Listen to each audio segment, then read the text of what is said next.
What's up, guys? Welcome to this episode of Beers and Breakdowns. We're super excited to be here. We're doing a very, very serious film, and we're going to do all we can to respect it. This is an incredible story of some amazing human beings that did some amazing things. Honestly, a lot of this is above our pay grade. These are, just to be 100% clear, there's a lot of CAG operation in here, so Tier 1 unit. We're just Green Berets, so that's next level up. So we're just giving our opinions. So with all due respect to all of the guys that had anything to do, with this operation, we love you. Nothing but respect. We're going to talk about this movie from our opinion, and we're welcoming our friend Angel, so he could be the civilian perspective on this movie and ask any questions that he has, and we could answer them for you. So welcome to Black Hawk Down. All right, so today I'm drinking a Voodoo Ranger Agent 77 IPA. This is a 7.7% alcohol, so I probably will be slurring my words by the end of this. We've already had a few, so I'm already slurring let's be honest. my words. But yeah, I got the same thing. These are actually pretty delicious. It's pretty good. What are you drinking coffee? I'm drinking it was kind of a long night, and It was I'm not an IPA guy. There's no whiskey available right now, so this is a nitro cold brew cream ale by High Brew Coffee. It's 5% alcohol, plus I'll be awake when you guys are crashed out in a few minutes. Right, cool. Angel, you're going to catch shit for Cheers, that, but eh? cheers. I can handle it. That's right. It's all good. We're men. If you We drink drink what we Coronitas, want. I think he's going to be fine with his fucking... Yeah, I mean, it's coffee. not- With my Shots of his little tiny baby Coronas. hands and my baby Coronas. It did look normal, like a normal bottle. What's that movie where the guy's got really tiny little hands?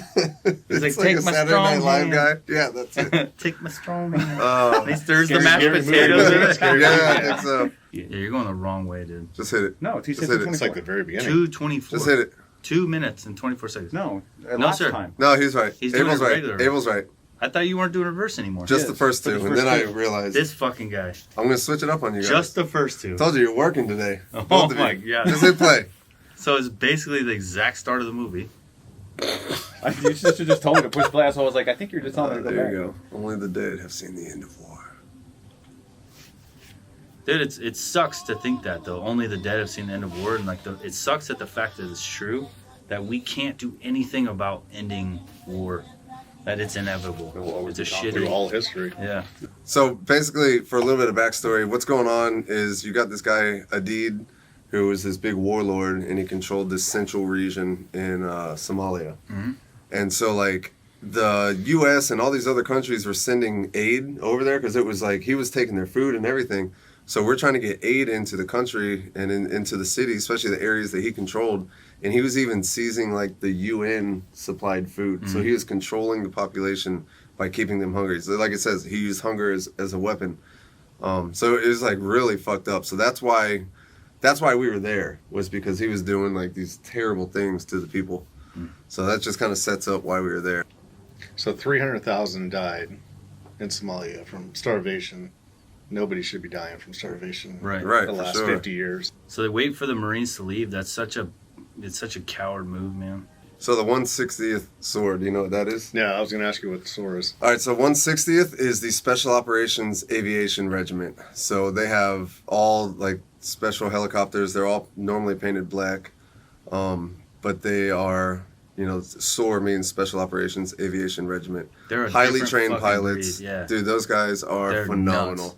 Like, if special operations teams are, like, on the side of a mountain, no pilot's going to land there. Because they're going to be like, listen, guys, we're getting shot at. This is happening. You're on your own. They will leave you. A fucking SOAR pilot, They're coming. I don't care if their fucking rounds are flying, RPGs are flying. I don't care if they almost know with 99% certainty that they're going to crash. A fucking 160th SOAR pilot is going to fucking land. They are badass. And they have multiple airframes. So you're talking like Black Hawks, Chinooks, the Little Birds, which is a big one in this movie. So it's not just, like, limited to one type of aircraft. But yeah, those dudes are awesome. They will crash that bitch for you. No kidding. Yeah, they are fucking Those guys badass. are cool. Have a nice meal, Captain. And he's saying fuck you to the captain. This isn't the back of it. See the difference between Yeah. between their haircuts? He just cut him in line. Sergeant, talking about your What, weapon. Eric Bana? No, Delta or no Delta, that's a hot weapon. You know better than that. Your safety should be on at all times, all base. Well, it's my safety, sir. That's my safety, sir. My safety, sir. I said, go fuck yourself, Captain. This is like one of the most famous lines from the movie. So in history of all military movies. So you got this Delta guy that's there. So you have Delta Force, which is a tier 1 unit. They kind of operate under their own rules. They don't play by the big army, like regular army rules. You've got this Ranger Regiment Sergeant Major who is like strictly focused on the rules, and he's going through, and they do not like the Delta guys there because they obviously play by different rules. So this guy's walking through the chow hall, and the Sergeant Major looks at his gun. He already hates the guy, and he's looking at his gun, and the safety is not on. His gun's not on safe. It's on fire, and he's like giving him shit about it, and he just looks at him in the face, and he's like, "This is my safety," which. To a sergeant major from like the big army, he said, "Fuck like his you." mind, that's like "fuck you." Yeah. Like his head is about to explode, but he can't do anything about it. You Delta boys are a bunch of undisciplined cowards. Let me tell you something, Sergeant. If we get on the 5-yard line, you're gonna need my Rangers. So y'all better learn to be team players. Mm-hmm. And they're both right. We're done here. So how was it from a special forces to an enlisted? Like, was there conflict on a regular basis? Was there, you guys think you're hot shit? Or was it actually much more cordial? No, it's leadership has that. Like, because they're used to, because you got to understand that what's happening here is that the captain saying, think of what he has his control over is a bunch of 19-year-old kids. Mm-hmm. And those guys are so impressionable. They want to do the coolest fucking thing on the planet. That's why they signed up to be Rangers. They're very impressionable. They're very, like, oh, he's doing it, I'm doing it.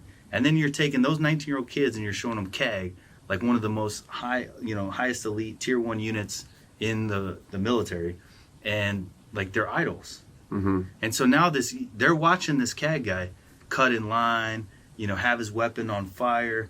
So the captain's not worried about him doing the right thing. He can give a fuck what the CAG guy does. He's worried about his guys seeing that, and then that's the thing to do. And think that's the thing to do. He's trying to keep discipline in order. Right, because the Ranger has to deal with fucking hundreds of Rangers, so there has to be discipline. Right. The CAG guy is one guy. I got to worry about me because the guy next to me is better than me. Like, that guy next to me is better than me.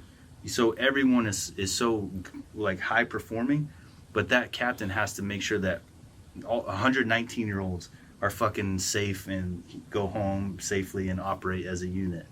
So your regular enlisted they're actually looking up to him. They're not looking down on him, irritated by. But it's also important to note, so these guys are Rangers, so they had to get selected for this position. Right. So it's not like the regular army, right? Yeah. They're a special operations unit. Like they fall under the special operations umbrella. Okay.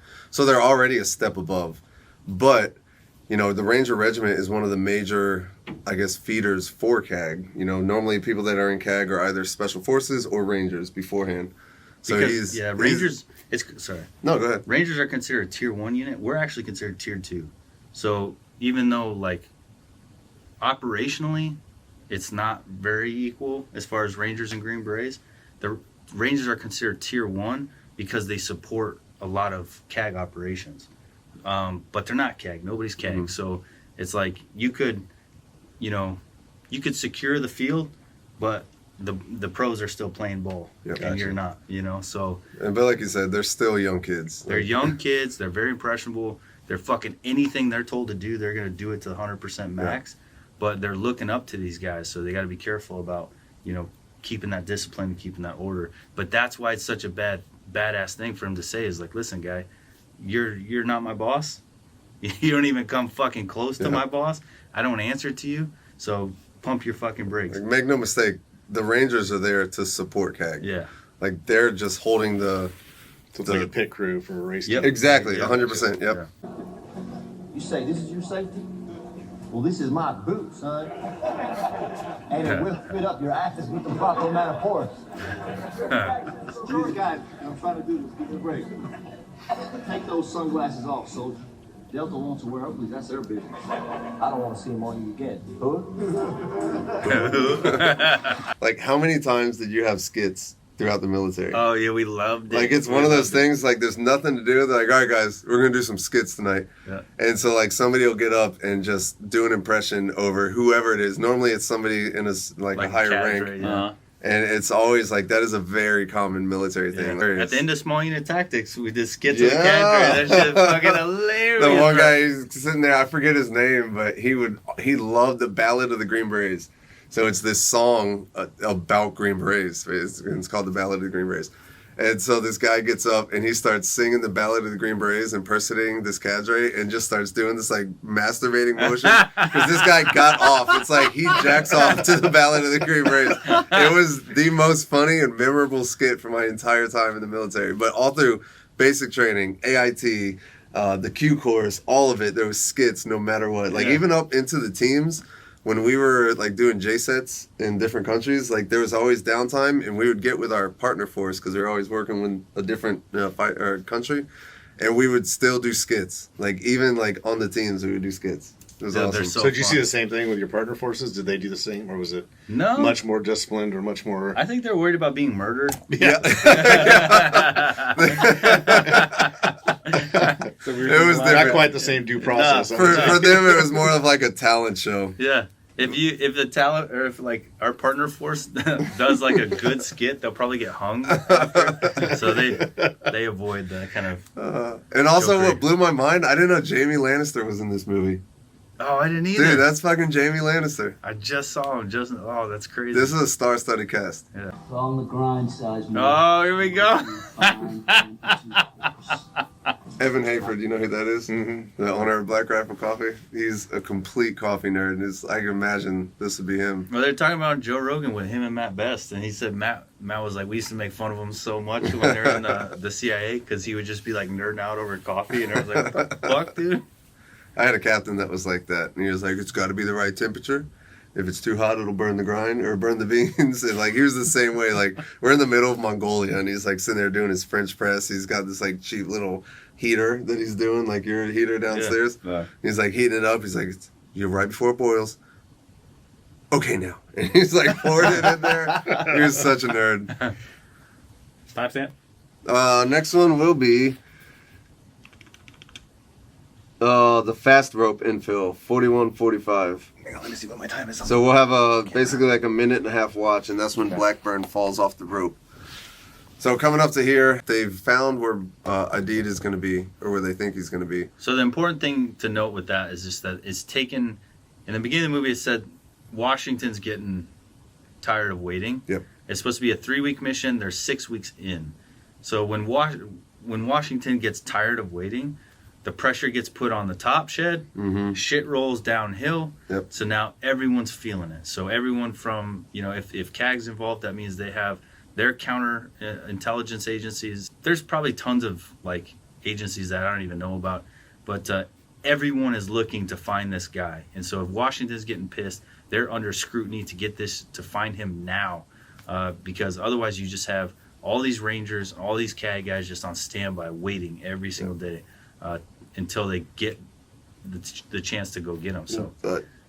So going into this, do you guys have any idea what timeline's like, or is it just sit and wait until it's completely sit and wait? So It's all based off intelligence too. So like on this one, like they get word that he's there. So like, all right, now's our time. Gotcha. So they have a timeline that they want to abide by, but it all depends on what happens. But on in the ground. field, do you guys have any idea, or you're just like, Not normally. could be here no. a month, could be here a year? Oh, we know. Like, what? It depends on your mission, right? So when we were in Afghanistan, we knew what we were going to do.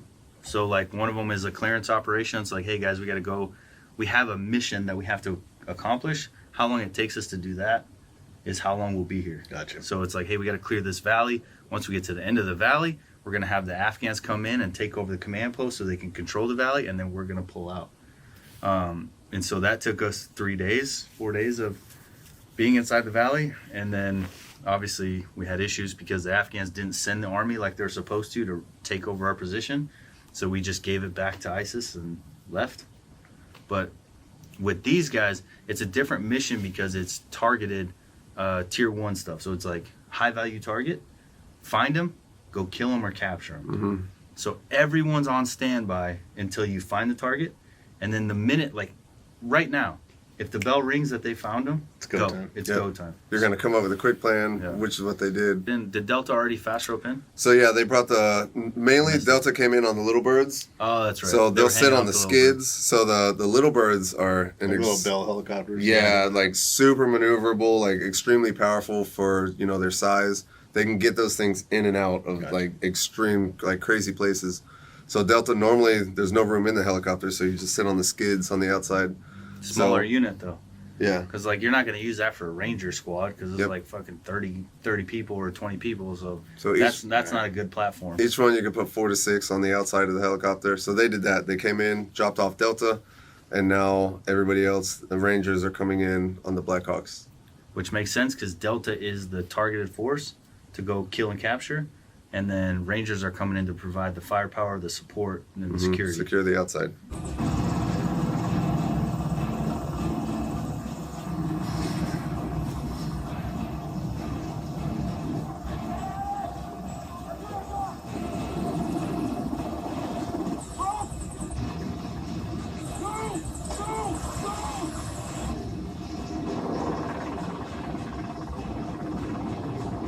So pause it. So fast roping is fucking scary. I've Like- never done fast roping. You never fast rope? No. Fuck, you do? man. Yeah, like You're not strapped in at all. You're just holding on to the rope. so That's you're it. like 60 to 90 feet off the deck, sometimes more, off of the ground, right? Yeah. And so you're strapped into the bird, and you have this like retention lanyard, and like they drop the ropes out the side, and they hit you on the back of the helmet. They're like, go, and it's like you unhook, and now you just go out and just grab this rope, and it's a technique that you do like with your feet, so that you're able to lock out. But yeah, you're just going out of the side of the helicopter and hoping that you hold on to this rope. You have to have your gloves on because of friction, like you'll get burned if you don't have leather gloves, and it's fucking scary. Is it just straight friction descent on? Yeah. On you though, you're not So clipped in at all. the way you loop your feet around the rope, you're able to like pull and like lock out, and like friction with the rope and everything will lock you out, which is important because there's also videos of guys that were fast roping, and it was real windy, so the helicopter got like moved off, and so the rope they were dropping onto a building, and so the wind blew, and this guy's going down the rope, and the helicopter goes off of the building, and he just slides right off the end of the rope, and just like whoosh. It was another country, it wasn't U.S. But there's a video online that you could search and see that, but it's fucking scary because you're so high and you're just going, and just if you miss the rope like we're about to see, Right, that's a wrap. So that's just how it goes down, huh? It's just how it goes. But it's quick because for helicopters to come in, like right here, you see there's trees, there's wires and all that, so the helicopter can't land. So it's much quicker. The helicopter will come in, hover, 2 ropes drop. Next thing you know, within 20, 30 seconds, you've got 10, 12 guys on the ground, and then the bird just drops the ropes and takes off. Remember when the dude, was it Pat that broke his leg? Yeah, and the Q course. Yeah, right before graduation, we had to do a rope climb for a PT test. And we get up the rope, touch the top, come back down. It's a normal day, and all of a sudden we hear, ah! There's another guy. I think I was walking with you. That was somebody else. Yeah, the dude Because that it gets fell. up to the top and everybody's yelling. It was a 30-foot rope climb and you had a 20-pound vest. And Yeah, everybody's the yelling. vest. They're like, hang on, hang on. And he's at the top and he's shaking. And all of a sudden he just loses grip. And you see, and he hits the ground and you just hear that snap. Oh, that's what I was And he looking at. lifts up his leg and it right here it just flops over. And he's like, ah. That's what it was. So it wasn't Pat. That was the, Pat got hurt, but that guy, I remember the blonde kid. yeah. And yeah, so 20-pound vest doing a rope climb. So we'll do a video on that, on how to best climb a rope with a 20-pound vest. You want to avoid that. Because you do not want to fall off Make that. sure it's all about the feet. It's all about the feet, having the feet locked in. Because you had that feet locked in, you could let go with your hands. Yeah. This is McKnight, uniform 6-4, approaching staging area.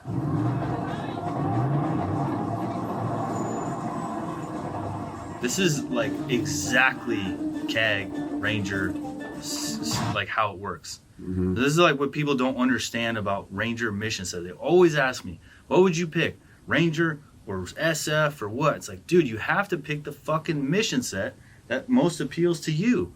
This Black Hawk Down is exactly how it's supposed to work if you're a Ranger. It's what you're signing up for. Is CAG is going in to do the cool guy, fucking snap that guy in the face, kill Bin Laden, shoot him in the dick. Rangers are getting dumped off by the number to secure the area. It doesn't mean that they're little bitches that are like just holding the outside, because the outside could end up being the main assault front. Yep. But you have to lock down the outside so Delta could do their fucking job. So you are the ones that are providing them all the security. If they're a small team, like, they're so vulnerable. So they need you to lock down the outside and keep them safe so they could run their operations. So, like, this is, like, exactly what they're designed to do. So if you ask me again, like, what you should pick, like, fucking watch this movie and decide if that's what you want to do. Watch this and watch 12 Strong. Yeah, there you go. Uh-oh.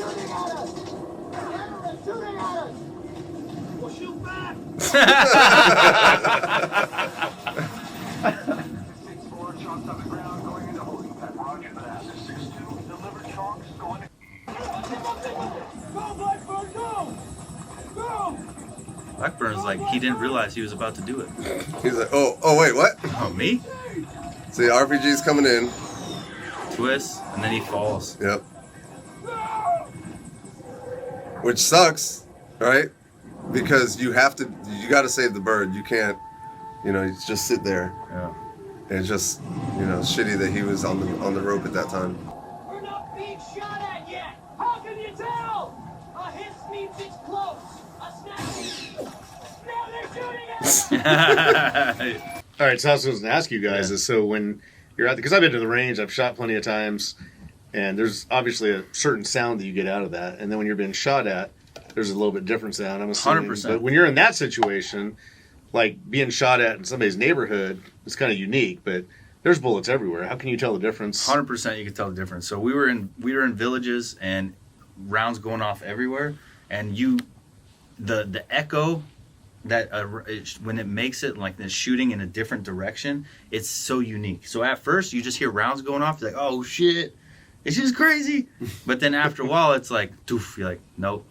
You can hear them going off, and then all of a sudden it goes snap or a crack, and you're like, oh. Like you don't have to learn it. You just have to experience it, if that makes sense. Yeah, absolutely. So like, it's not like you're figuring out, you're like, oh, okay, that's close. Oh, no, fuck that. The minute the minute it happens, you know exactly that shit was coming right at you. But the minute you experience it once, you could identify it fucking every single time. So I'm telling you, that's all you need is like somebody shoots at you once. You will never forget that fucking sound and that feeling, and then you know exactly when you're being shot at and when it's shooting away from you. Oof. I've been shot at by my own people, by the way. I had an ambush initiated on me by our own guys. That sucks. They fucking lined up and started unloading on us, and I didn't know it was them, and I was like, this is it. I was like, this is the thing that happens in the movies where we fight for our fucking lives. I was like, because this is targeted. And then all of a sudden they were like, it stopped. And then we linked up with them later, and somebody on my team was like, oh, dude, so I initiated that. We're shooting at guys who are above you. And I was like, fuck you. And then somebody else, not on our team, but attached to us, who I trust very much and talk about in my book, not saying any names, told me what really happened. Ooh. And he was shooting at us. He opened up an entire fucking line of Afghans. Jesus. On our position. It was the scariest moment in my fucking life. Did you ever go to NTC? Mm-hmm. So NTC is National Training Center, and it's this place in California. It's outside of... It's actually like an hour and a half away from Vegas. And it's this place where it's like mock like villages. It's this like huge desert, and everybody goes there, or a lot of units go there to train for war. So before you go to Afghanistan, you go to NTC, you do a 30-day rotation, and you do a mock war there. And we went there, and I remember one time we're like traveling through, because we're working in small teams. We have like side-by-sides and four-wheelers, and we're coming back from a mission, and this unit just lit us up. And like we didn't even know, because it's not with real bullets. No, it was a regular Army unit. But they, I guess, didn't know that we were coming down, so there was a convoy, and they just like lit us up. And we heard that the guy who initiated it, some private, just got like demolished by his unit. Motherfucker, like in real life. Which is a big deal. It's like you go to war and you do that. Like it's real life. You treat NTC like it's real life. Yeah. That's the point of NTC, is like you are there pretending like that's the real deal to see which mission you're going to get. Like you're fighting for an opportunity, and you're showing the head shed like what you're capable of. It's where all your training comes into play, and it's on, display. I remember my team sergeant he had to go to a meeting in NTC, and he was like, hey man, you're going to run this mission. And I was like, all right. And we pull up, and the EOD guy, not Travi, his junior, Travis Jr., we get out of the car, and as soon as we get out of the fucking map V's, we jump out. It's supposed to be a key leader engagement. We're going to go link up with these people. I'm fucking not even joking. I got this on video. He jumps out. He looks around, turns around and goes, which is, get the fuck out of here. Mm-hmm. Fucking EOD tells you get the fuck out of here, you go. And so I'm running this mission, and I'm like, generally what's supposed to happen is I'm supposed to link up with them, and then something's going to go wrong. I kind of know the game. Yeah, it's key it's leader a scenario. engagement. It's a scenario. I kind of know the scenario, and I know this wasn't it, but I'm going to trust my EOD guy. So when he set up, and I shit you not, I'll post this video. I jump in the car, and I was like, we're out, Bosco. So fucking IED. Yeah. And he goes, and I was like, what's up, man? What'd you see? He goes, 2 + 2 is grenade, or is IED, bro. Or 1 + 1 equals IED. I was like, what'd you have? He goes, I have a wire and a stack of rocks. And he goes, and the location was perfect to hit all of us. I was like, fucking A, let's go. So we fucking get in the map view and drive off. The sergeant major, the commander, everyone's standing on top to see us do a key leader engagement. And we just drove away. They start calling us on the radio. Where the fuck are you going? We're like, fuck you guys. We know what we're doing. We drove off. They ended up letting us just leave. Because once they explained like what we did, they're like, fuck, that makes sense. All right, well, no scenario. That's good.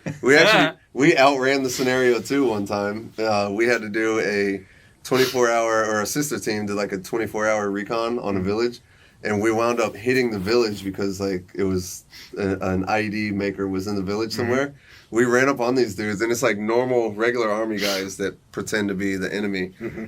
And so like they have these scenarios planned out, and they're like, all right, well, this person is like an IED maker and all this and that, right? And so like we're operating so efficiently, like I guess we figured it out. Yeah. And so we hit the village, and normally like they would know, be like, hey, this team is coming to assault your village and all that. So we roll up on these, they're all asleep. Like we go through every building, every building in the village, and like we're waiting. It's like they know we're coming. Like one of these rooms, they're going to be fighting back. So we clear every room or every building. We get to the last building, and they're all asleep. And like we walk up, and I heard the guy on my team like hits him with a rifle. He's like, hey, wake up.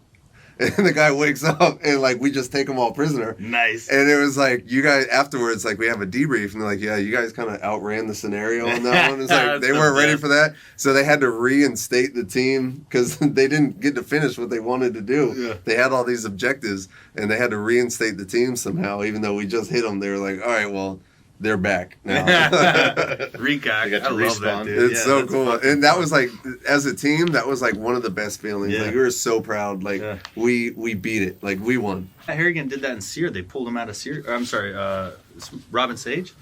They pulled him out of Robin Sage because he was gaming it. He beat it too hard. Our team was having the easiest fucking run at Robin Sage in Robin Sage history. Every decision we made was right. And so they had to pull Pat out because he was gaming the whole thing. Who's running for Congress in North Carolina, by the way. Are you familiar with Robin Sage? I'm not.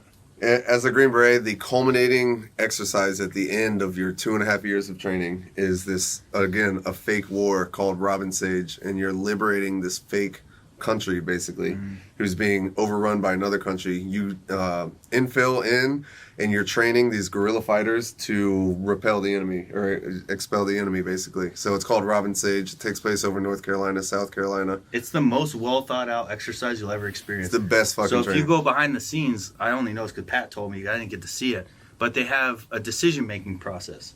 So each team will have an ability to make a decision. If they go this way, it'll branch off to 10 different like a choose your own adventure book almost. Yeah, choose your own adventure book, and it keeps going. And almost you could never make the right decision somewhere. You're going to make mistakes along the way. Mm-hmm. I mean, so one decision is branching off to 25 to 30 possibilities. And the cadre are tracking each team making each different possibility, and then they're changing the whole scenario based on what you chose. Mm-hmm. So it's the most realistic experience. You're getting hit with friction and like curveballs left and right. And so they can manipulate everything about you. It's like fucking Big Brother. And so they'll be like, oh, you made that choice? Well, you didn't see this one coming. Boom. Yep. And it all makes sense. They're not just like throwing in random shit that wouldn't make sense. They're like, hey, you didn't think about you blew up that supply line to stop your enemy from getting forces. Well, guess what? That supply line feeds your host nation force. So now everyone you just built comms with, in order to supply you with food as an underground fighting force, now can no longer get that food. So you fucked yourself. That'd be a good documentary, actually. Dude, it's insane. Well, That's our really captain, one captain anyway, Pat, he was so good at it, he's so smart, he fucking gamed it and he thought through it all and he wouldn't make a wrong decision.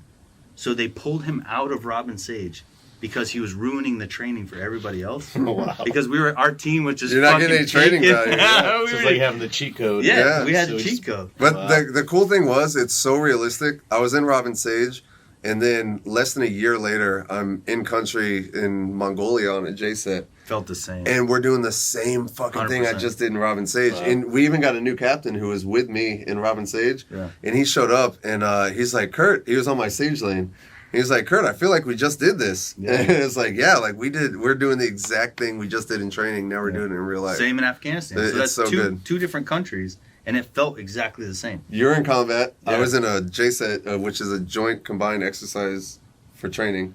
And so we're just training a different nation. Sure. So that was cool. Yeah, and In real Robin life. Sage hit both of them. That's how good a fucking training it is. That's impressive that they That's- were able to. It's amazing.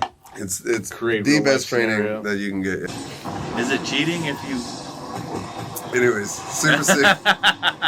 It's recording. All right, so now we get to the part of why it's called Black Hawk Down. So Super 6-1, code word for this helicopter, just got shot down. So one thing you learn in the book is that they actually had training and weapons. I might need to look this up, but I'm sure somebody will let us know. I'm pretty sure it was from the Russians, because they learned that if you hit the tail rotor of the helicopter, it'll take it down. No shit. And so that way it was much easier to just shoot, hit the tail rotor, and then the helicopter would spin out of control and go down. Oh, no shit, I didn't know that. And it's not like, so these are RPGs, it's not like a heat seeking or anything like that. So it's like a point and shoot. So, I mean, there's no like countermeasures you can really I'm do. honestly just surprised how many RPGs they have. Yeah. Because they're just, everyone has RPGs. There's and tons that's of 'em. Tons of them. And that is impressive. Like, in Afghanistan, they had RPGs. They shot us with RPGs.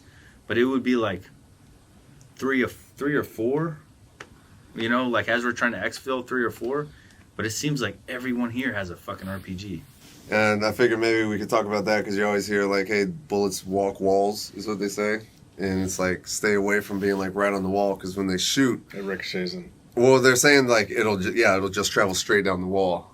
So they say stay away from the walls, have a little bit of separation from the walls for 2 purposes. One, when you're close to the walls, you make noise and you tell people where you're at. So let's say you're in a house. It's not so much for like Afghanistan because you can't shoot through the walls in their huts.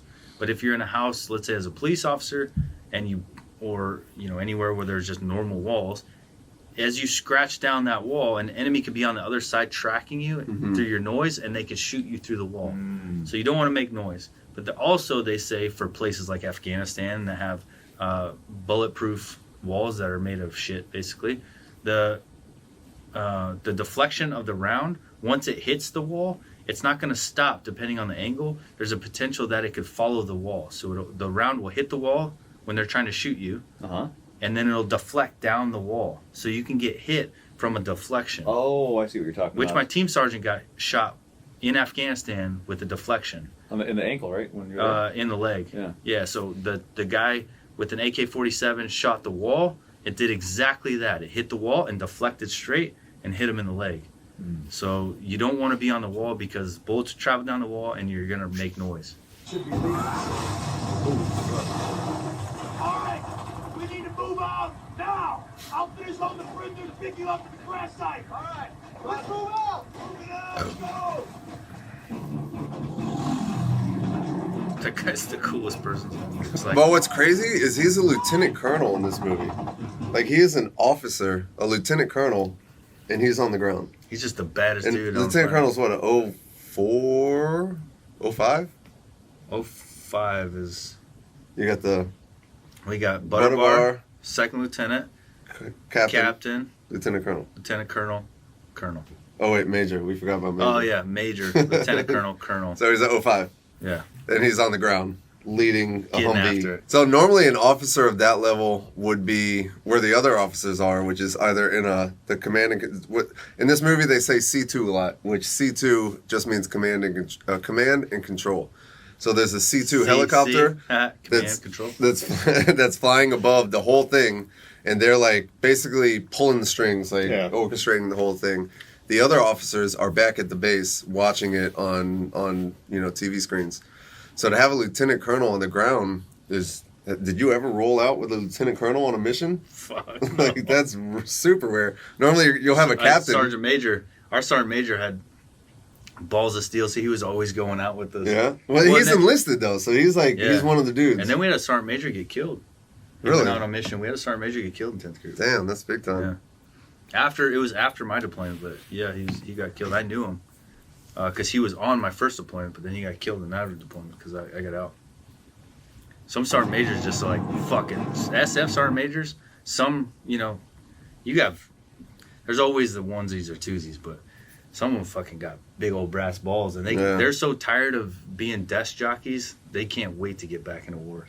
That look that these guys have is fucking iconic. Jamie Caldwell's this era.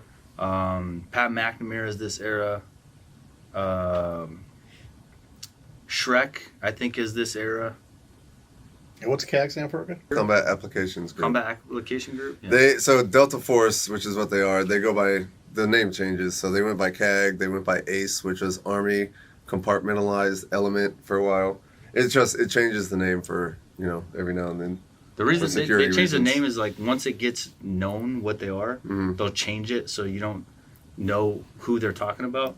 So now they go SMEs or SMU, Special Missions Unit, so which could refer to Delta Force or SEAL Team 6 or DevGRU, Navy Developmental Group. Yeah, so I have a buddy. There's tons of different like clandestine units that people don't really know the names of, and it's nobody ever hears of. So somebody just asked me this. They're like, "Hey, are you going to do that interview with your CAG buddy?" So I get that one too. Yeah. Yeah, I got a buddy from CAG, and he just retired from CAG a year ago. And I was supposed to do an interview from him. I fucked up. It's my fault, so I apologize. I did a video saying I'm going to interview my CAG buddy. The minute I said CAG, he called me and said, "Dude, we can't do the interview now." He said, "You got to say Special Mission Unit, SMU.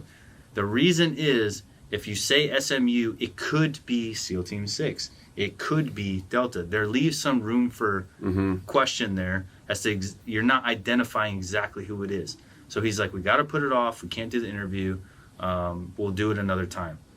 Now, I know some of you guys, this is another important thing. So you have guys like Pat McNamara, who's open about it. You got Jamie Caldwell, who's open about it, in Shrek. So these guys are open about it. That's fine. You could be open about it if you want. But the problem is, from what they've told me, is that you can get excommunicated if you talk about it, because you sign a lifetime non-disclosure agreement that you're never going to talk about what you do in that unit. So if you want to keep those connections and that network and be on good terms, you have to watch what you say. If you don't care about that connection and being on good terms, say whatever the fuck you want. Yeah. But that's, from what I've been told, that's the game that they're playing, and that's why some are willing to talk about it and some are not. Put it out there. Now you know. Oh, fuck that noise. Watch this.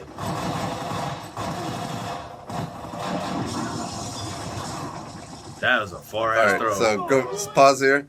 So that's why that one right there, like, you look at that and you're like, oh, that's feasible, right?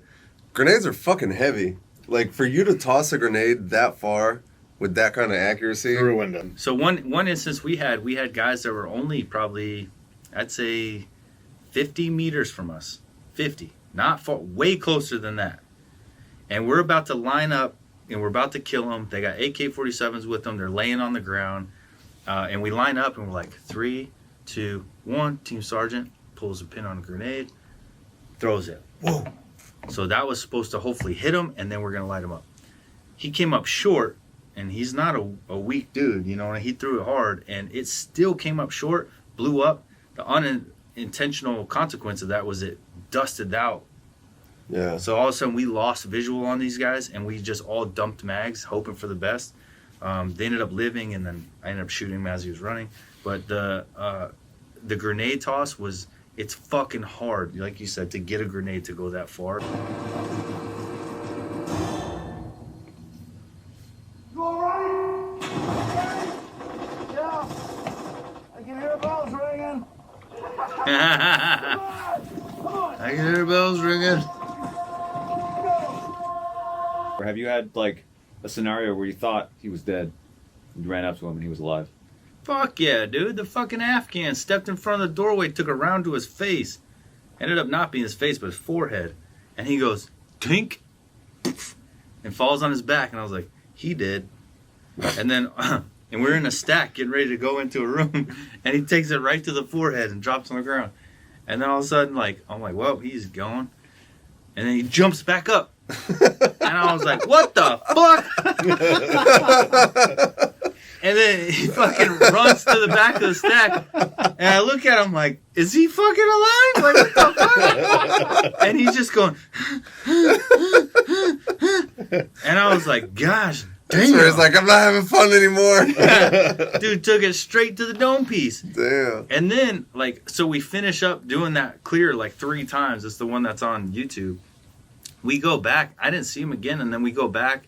And then as we're getting back into the convoy and we're going to go keep fighting, I look in the back. There's an Afghan med truck. And then the back doors are open. And he's sitting in it and I was like, I'm not going to lie. I probably would be too. yeah, fucking A. I can't be mad at him. He got shot in the fucking face and lived. And he's just and he's totally fine, but he's just scared as shit. It's like, fuck you guys. We're not cool anymore.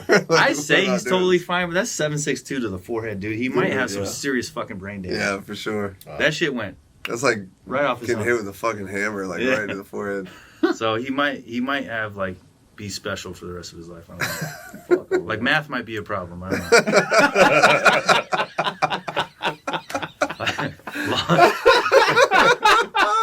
Long division is out of his Math might be a problem. Oh my god. All right. You're like, were you in war? He's like, So what's about to happen, basically they're hovering over the scene. There's another helicopter that's got 2 Delta guys in, and they're like, please just drop us down because the second helicopter has crashed.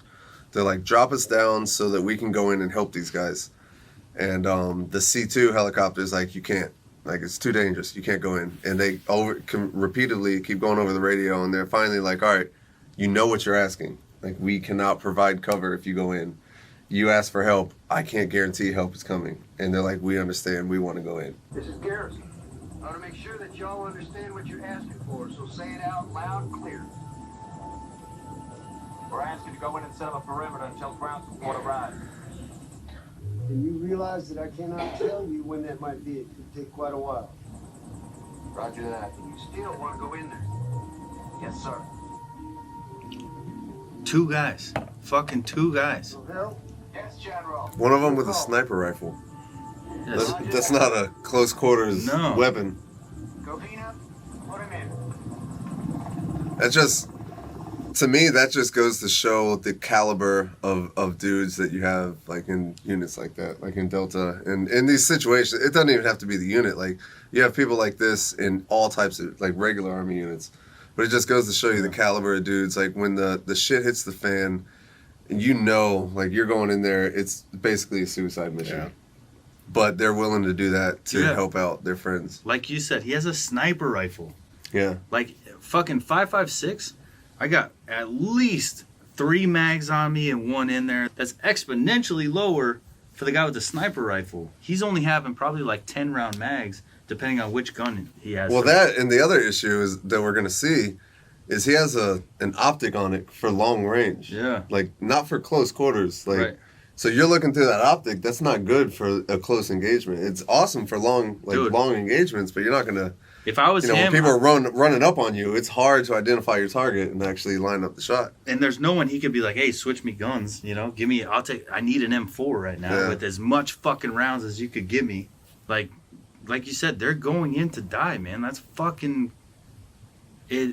It's it's fucking nuts, dude. And these guys are heroes. That's what happens. Could you imagine? This is the part that's the craziest. Could you imagine being the one stuck on the ground, knowing like, this is it, and then all of a sudden a fucking CAD guy walks in, was like, "What's up, dude?" Like, your heart would fucking like overpour with love for that man. I fucking love you right now. I love you. Like you're an angel. Yeah, you're an angel, and like even if we died together, you came. You're not alone. Yeah, you came to die with me. Like, gosh, damn, dude, that's fucking incredible. I got it. I got it. Oh, major surgery. I got it. Yeah. Clamp. Ah. Yeah, I got a clamp. You got a clamp. Yep. Hold it. Yep. All right, here, grab it. It's tearing. He's got a major arterial bleed. Yep. And they're trying to get a hold of the artery. The artery. Fuck me. So they can't get artery to clamp it, otherwise he's gonna bleed out. So they can't get anybody in to medevac this guy.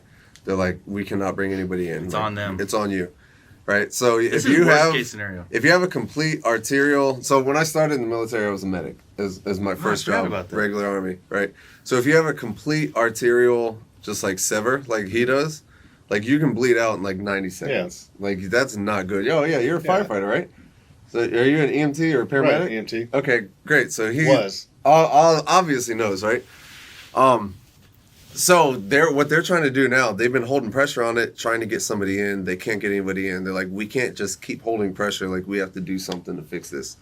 So he's going in, and they're like, hey, bro, this is going to fucking hurt. No anesthesia. But we're trying to save your life. They're like, you guys hold his hands. It's like, I have to hurt you in order to help you. And so he's like digging in there trying to find the artery and let the other guy clamp it. Only problem is the other guy tries to clamp it and ends up tearing, and then it further retracts, and they can't find it. And then he dies. So then the guy's like, "Oh, did you get it?" And he's like, "Yeah, bro. Yeah, we got it." Because I mean, what else are you gonna do? Up. Yeah, what else are you gonna do? It's like just can't be like, "Oh no, we didn't. Sorry." So he's like, "Yeah, we got it." And you're just stopping the wound in the field, right? It's not like you're carrying a bunch of 1,000cc bags to fluid replenish. Right. So like you're not worried about sterilization or anything like that. They've already given him all the blood they can give him. They don't have anything else, and all they have to do is stop this. So you are carrying blood, or you're carrying an IV bag? I've never seen anyone carry blood. No, so a lot of times what you'll do, I want to say they did it in this. We might have to check it and verify. Is like what they call a walking blood bank, which is everybody that has that blood type, you'll just do a direct transfusion from like me to you. Oh, really? If you need it. I was never trained that, and I feel like I would. That was the other movie. That was Outpost. They did that, so don't include that in this one. But yeah, included in this one. That's something you can do is a walking blood bank where we'll just take blood out of us and put it directly in. Do I gotta have pressure to do that, or is my heart gonna pump hard enough to get it into you? Yeah, it's just like when you do just like a regular drawing blood. Yeah. Like you have pressure coming out, so it's gonna come out of you. And you're gonna go into a vein on them, so yeah, I'm not gonna take so much from you that you pass out. No, I understand, but is it vein to vein, one tube? I've never done it in practice. I've only heard about it. From what I understand, is there any kind of pump system to go from me to you? I feel like it would just die out like halfway through. Yeah. No, why? Because your heart is pumping it, and so it's gonna pushing it through. Yeah. Oh, that's tight. Just like it's pushing it through your veins, now it's just pushing it through this tube into this guy. Yeah, okay, it makes sense now. Real science. It's fucking crazy to think about, right? You think it's just gonna be like, nah. But situations like this, the amount of pressure. like, He's got a plug good point into though, you, because the amount of pressure you're taking from a host or whatever you're gonna call it, it's not gonna be that significant. Right. It's true. Because it's just a constant flow, Yeah, so it's to not- have to pump through. I don't know. That would be a question for an 18 Delta medic. Like, are they actually putting it into a bag and then into a person, or just one? That seems like that makes sense. I phoned a friend, but Tom's at Echo. So basically, from what I remember from here, the Pakistanis finally are like, okay, we're gonna, get our guys in there. They bring in the armored personnel carriers, and then there's like this mad dash at the end to get out. Why are there Right here. Pakistanis there? So it's a coalition. So there's multiple countries there. The Pakistanis happen to be leading the UN at the United Nations at this point. So they have a large presence there. So they're the ones like with the armored personnel carriers and all that. And leading the UN force. Yes, yep. And there's another scene earlier that we missed, but they're like, hey guys, we need the 10th Mountain, which U.S. Army 10th Mountain Division was also there. We need 10th Mountain, and we need the Pakistanis. Like, we need them now. they didn't know about the operation. It was so quick. They never informed anybody. They all assumed it would be an hour long and they'd be back.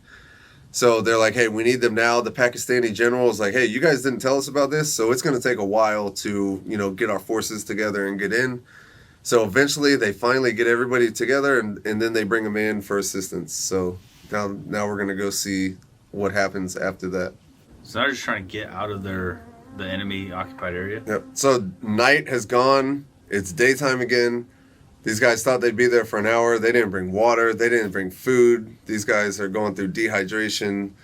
They're, everybody's hungry at this point. They're running on fumes. I hate to say it, man, but the Rangers did that to us too in Afghanistan. Like they took lead on a mission, and they climbed a fucking mountain as their infill platform, got to the other side of the mountain to start clearing the valley, and 90% of them fucking heat catted. And then they started taking contact and got ambushed. So a heat cat is a heat casualty. So they got dehydrated. They got heat stroke and heat exhaustion. So then, because that happened, the very next mission, my team got it as the Green Berets got it. Because the guy that was in charge was a ranger, so he gave the main mission to the Rangers. Then 90% of them heat catted. And I'm not talking shit about the Rangers, but when we're out there, it was like fucking 110 degrees, 115 degrees. We're sweating our asses off getting our trucks ready, preparing for combat in this kind of environment. I would walk by the fucking Ranger tents, and they're in AC fucking tents playing Xbox.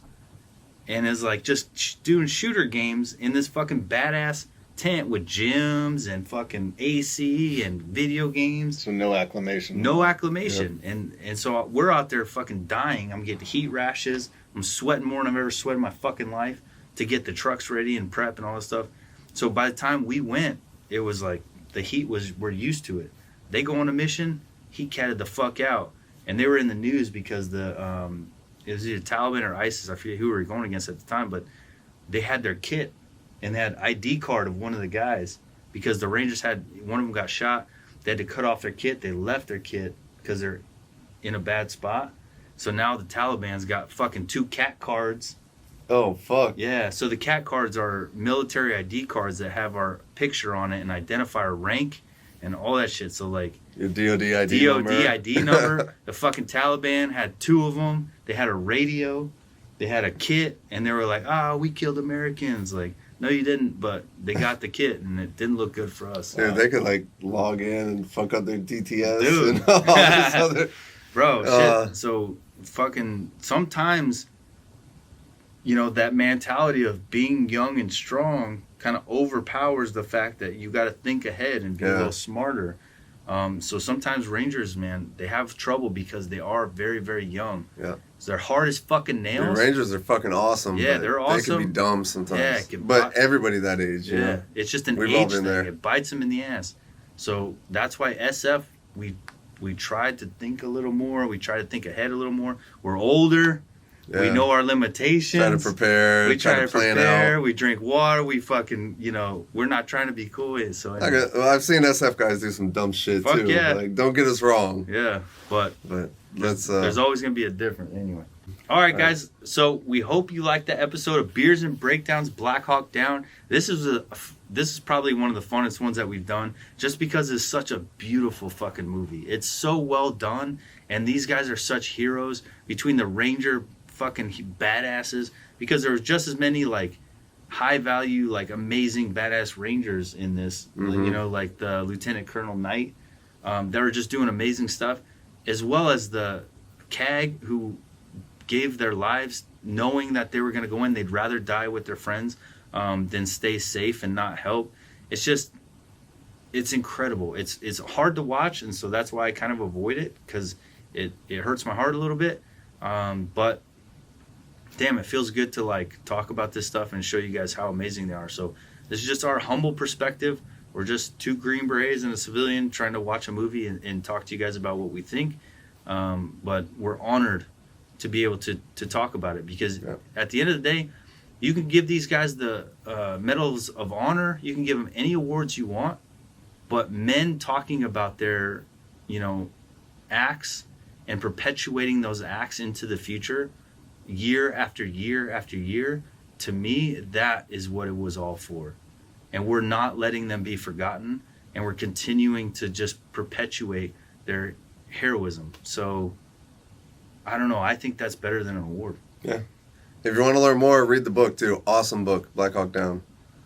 All right, that's it, guys. We hope you enjoyed. You asked for it, you got it. Angel, thanks for joining us, man. What an honor. I mean, of all movies, I know at first going into it, like, I thought we were going to have a good time, but I really learned a lot from this. Yeah. And seeing it again, and it's just, man, it's hard not to get emotional just watching the story play out. Sure. It really is. Like, if we dug into it anymore, I would probably start crying and stuff. So we could go for hours on this one. So. Hours. We had to cut this short, but thanks for coming, man. It's awesome that you watch the channel. We appreciate that you watch the channel. And to sit down with us and have that civilian perspective, it gives us a chance to elaborate on the things that we don't even realize we kind of take for granted what we've been through or what we know. And you help us to identify it, so which helps teach other people. So thanks for coming, man. I appreciate it. It's been an honor. And we'll see you guys on the next episode.